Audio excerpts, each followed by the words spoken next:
好，大家欢迎大家来到闪闪发光。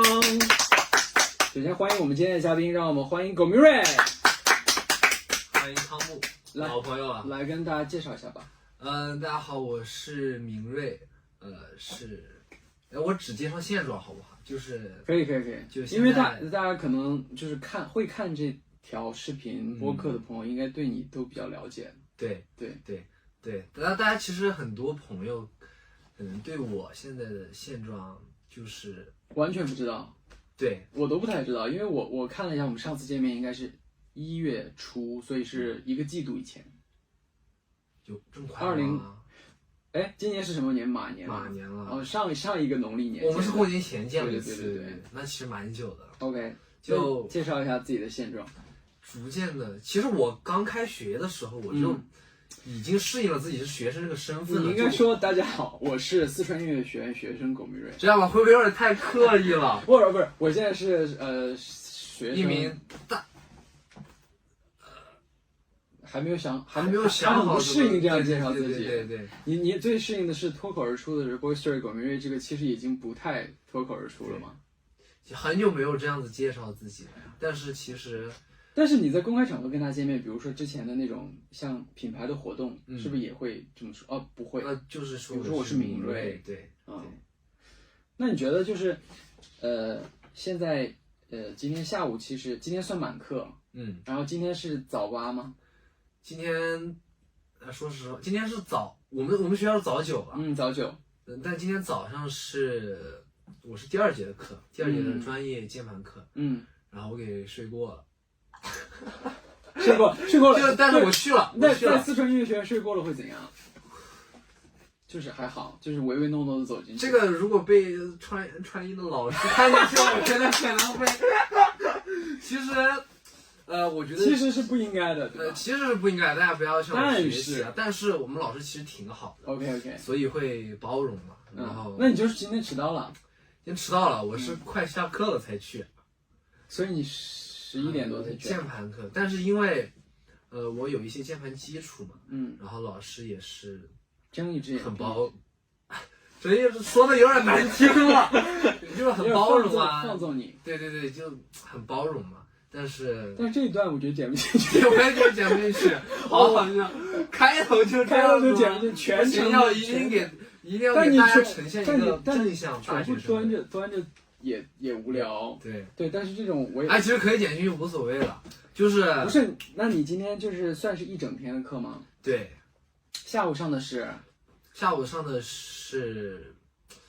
也不算大课，但是算是中课吧。中课。对，中课就是2个班合并在一起，就是节奏课，练耳课。就今天的课都是专业上面的一些东西，早上上的是键盘和乐理。对，所以周4还蛮轻松的。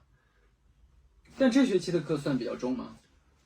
其实大一，其实我觉得专业课比较多。像这种学习上面的任务重不重取决于它课程的安排。如果你完全就是把课集中在2天去排，去排在，就集中在2天的话，会有一点点累。但是如果就散开来的话，也就还好。所以昨天的课很多吗？昨天周3吗？周3昨天是，我想一下，昨天是除了上午第1节课就没上午第1节课，然后就一直上到下午吃饭。你们现在晚上还要上课吗？没排到，晚上是有晚课的。晚课没排到是什么意思？就可以有，但是要抢课。不是，它是每学期会有排课。然后就是这学期没有排晚上的课，但是可以排晚上的课。可以排晚上是最晚要上到几点呢？7点钟。7点半还是7点钟？因为没上过晚上的课。那你现在就是也经历完一整个大一上学期，然后大一下学期也已经开学了，小1个月了。感觉怎么样？完全适应了大学生活吗？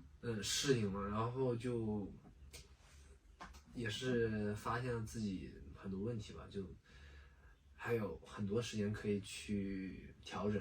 对，然后还是因为考虑到，能说吗？考虑到生计问题，就什么问题？生计问题，生化危机吗？生计哦，生计哦，生计问题。OK， 考虑到生计问题，就也是对后面就打算做一些不同的规划吧，来面对可能会毕业即失业的情况，就一些不确定性的一些事情会发生，所以就看看不同的路子。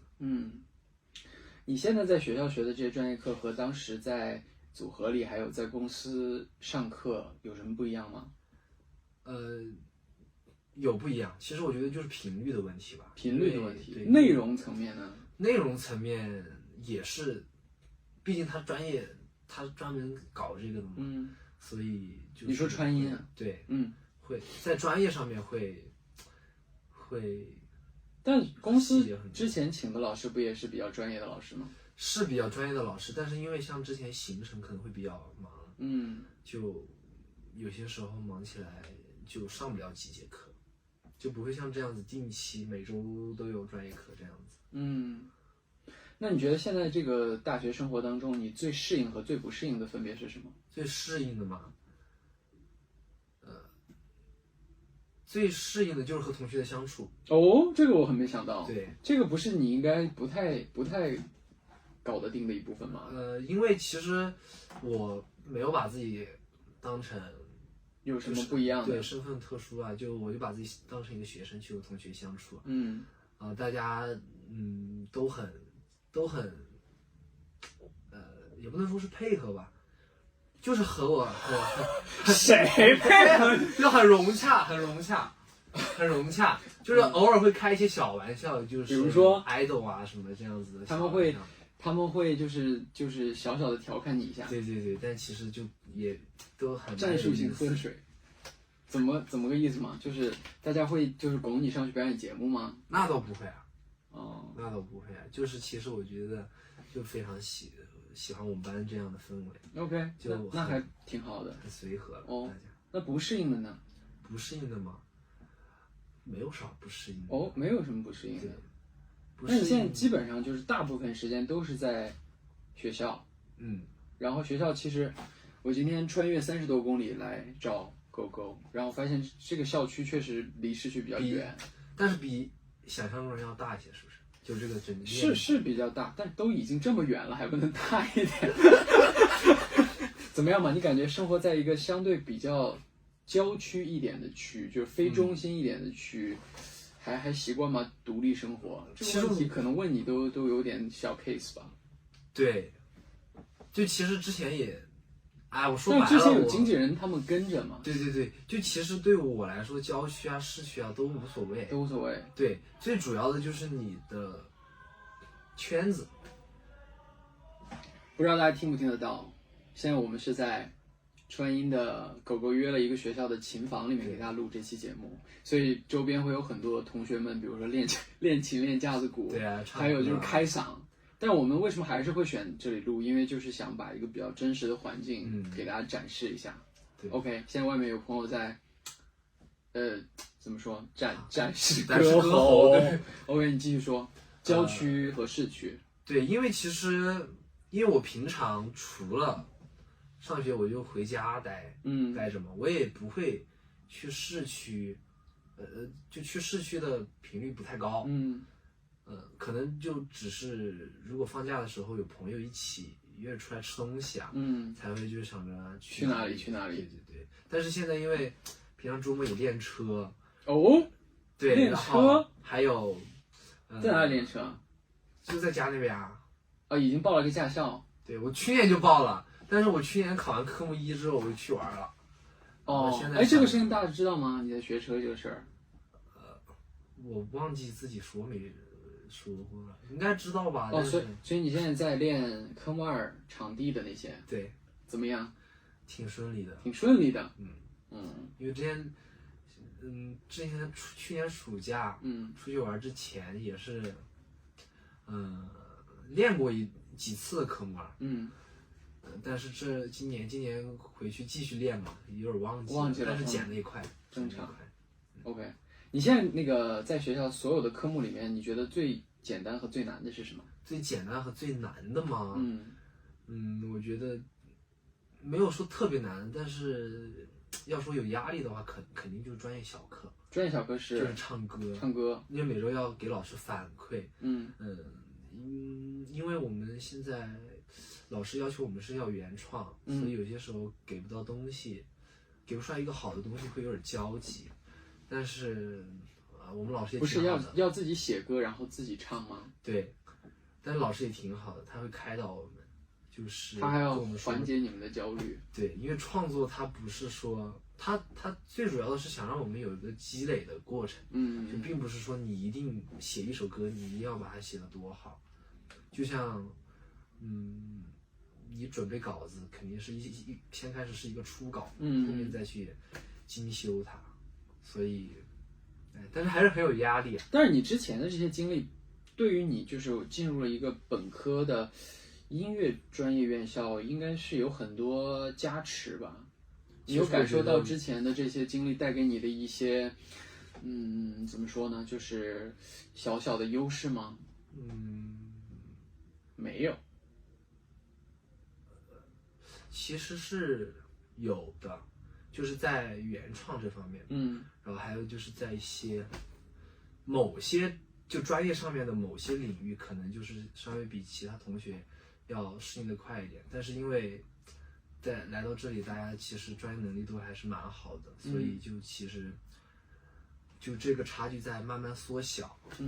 但我觉得最重要的还是你自己想要达到什么样的程度和自己去赛跑啊。但是说到这一点，我就有一个非常我想起来我最不适应的一个点就是我站在台上面啊，我自己唱歌，自己去表演会非常的不适应，因为像之前都是团体一块表演，所以现在我自己上去表演的话会手足无措，就会想，我还要唱全部的 part 吗？对，就会比之前要更累一点点，因为之前可能我唱完一个 part， 我就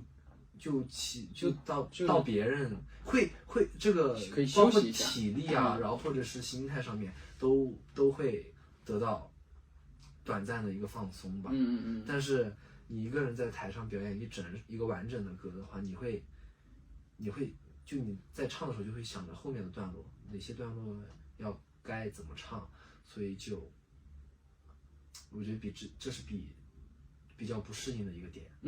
就我还是比较喜欢，或者是比较能够适应接受小组或者是团体的就一起的表演的方式，就是很多个人一起唱一首歌。那你现在觉得说自己独唱一首歌的机会多吗？站在舞台上的那种不多。那如果未来就是要继续就是用音乐跟大家见面的话，你是想以独唱的方式多呢，还是组合的方式多呢？我觉得看发展吧。怎么看发展呢？你自己的意愿是什么呢？就我其实挺想突破心理这一关的，就是自己站在台上唱歌这我觉得是比较难突破的一个点，就因为我会分心，就可能自己唱歌不应该更专注一些吗？为什么会分心呢？我会一是可能是紧张，二紧张的就其实还是不适应，然后不适应我就想的会很多，我在台上也会想很多。你在表演的过程当中会想很多？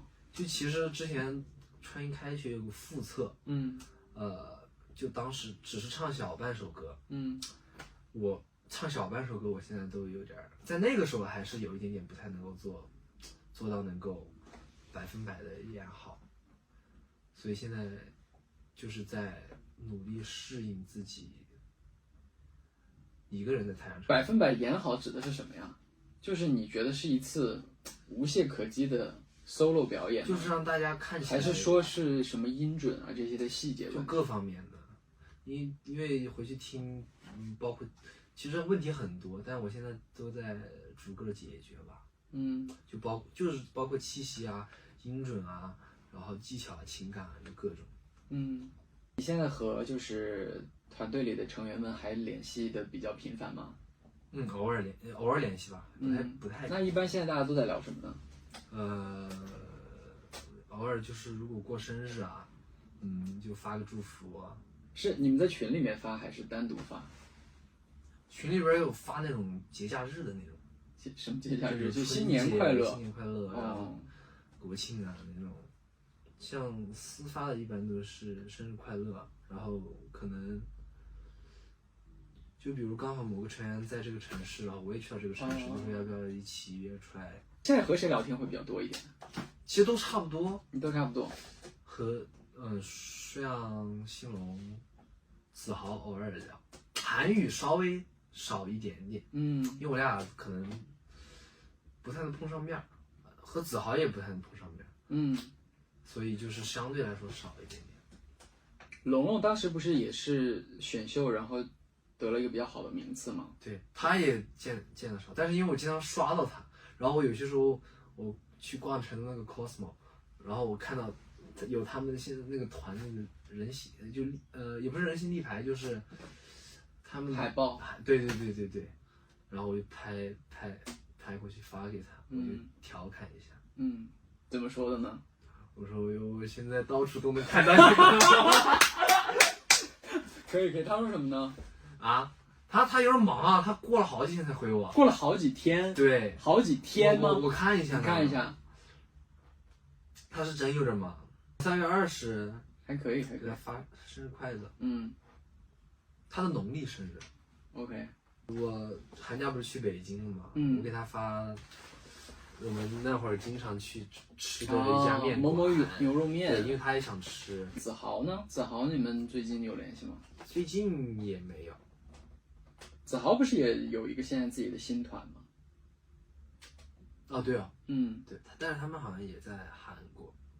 对，应该是两边忙吧。对他过了1天才回我。过了1天？对，就其实就挺忙的。OK。好，你不是也挺忙的吗？啊，我吗？我只是干的，确实还好。